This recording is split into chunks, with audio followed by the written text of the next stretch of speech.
l'asse di cucina di legno, ma anche quello in teflon, tutti i materiali comunque, va lavato tutte le volte che viene utilizzato, a meno che non tagliate solo una carotina, però in genere l'errore più diffuso è quello di prendere la spugnetta, fargli la passatina e via.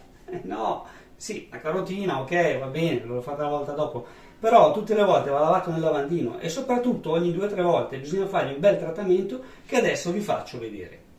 Anche se sono piccolini, si possono mettere anche in lavastoviglie, però se è di legno lo mettete in lavastoviglie, dopo un po' di volte lo rovinate, però si può mettere, viene fuori un po' spelacchiato, si rovina un po'.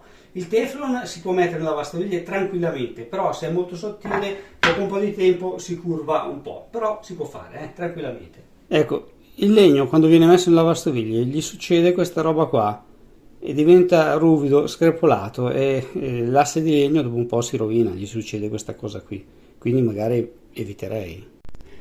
Quindi come si fa? Soprattutto se abbiamo il lavandino e non ci sta tutto, bisogna farne mezzo alla volta. Serve l'acqua molto calda, e il sapone non è necessario, qualche volta sì, ma se non è troppo conciato non è necessario, e serve una taglietta d'acciaio, di queste qua, non quelle di ferro, non quelle di ferro fini, queste qua belle ruvide, belle grosse, d'acciaio spesso.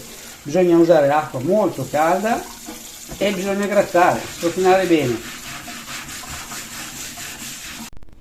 Adesso per dimostrazione vi faccio vedere il lavoro fatto praticamente quasi a secco, l'ho bagnato e gratto e basta, per farvi vedere cosa viene via, e non è tanto sporco, ci ho tagliato un petto di pollo, 2 verdurine, è rimasto lì un'oretta, si è seccato un po' e adesso lo lavo, vi faccio vedere cosa viene fuori. Ecco, vi faccio vedere, non l'ho sciacquato ovviamente, con una spatola cosa viene su, vedete questa roba qui? Ecco, questa a parte lo sporco, lo schifo, qui dentro ci sono un mucchio di batteri.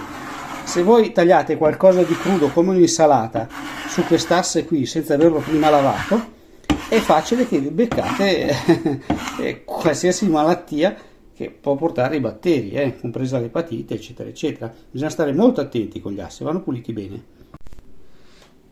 Quindi una volta che l'avete grattato, un po' di sapone da lavare i piatti e lo grattugiamo ancora un pochino per bene, tutto, sopra, sotto, da tutte le parti, così gli diamo anche una bella sgrassata. Non fate la stupidata, l'errore di lasciarli a bagno, perché a parte che li rovinate gli impiegati, ma non serve assolutamente a niente, perché comunque meno si bagna il legno e meglio è. E poi va sciacquato abbondantemente. Viene più un'acqua che è uno schifo. Facciamo anche il lato B.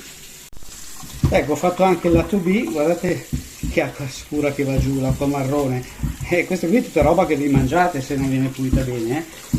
Più in fretta viene pulito, più velocemente viene pulito e più in fretta poi si asciuga.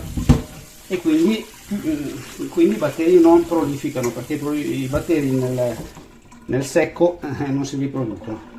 Una volta scolato un minutino, basta prendere un pezzo di carta pulito, gli diamo un'asciugatina perché così si asciugherà più velocemente da entrambe le parti, e poi lo facciamo asciugare in piedi. Non fate l'errore di farli asciugare sdraiati, perché sotto invece di asciugarsi fa la muffa.